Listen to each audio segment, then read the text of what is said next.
আমি এদিকে যাচ্ছি, আমার মন চাইলো আমি ওদিকে যাচ্ছি, আমার নফস বললো চলো জাহান্নামে যাই দুজন মিলে, যাচ্ছি।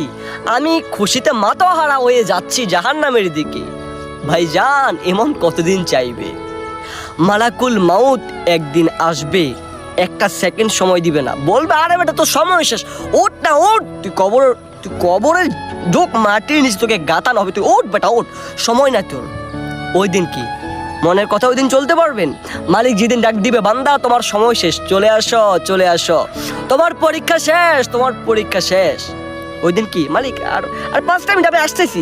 আরে মন বললো যে তুমি তখন মনকে বলিও মন আমাকে তুমি 5টা মিনিট সময় দাও। ভাইয়া মৃত্যু কখনো বলে আসে না, কখন মরবেন মৃত্যুর কোনো বয়স নাই।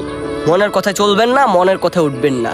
আপনি আমার ভাই হন আর বোন হন, একটা কথা বলি, রূপ যৌবন টাকা পয়সাগুলো চিরকাল থাকে না। শুনুন, বেঁচে আছেন যতদিন ততদিন ইসলামের বিধান মানুন, আল্লাহ তাআলাকে ভয় করুন, দিনের পথে ফিরে আসুন। ভাই কোনো কিছু ধ্বংস হয়ে যায় না, এগুলোকে আমরা ধ্বংস করে ফেলি।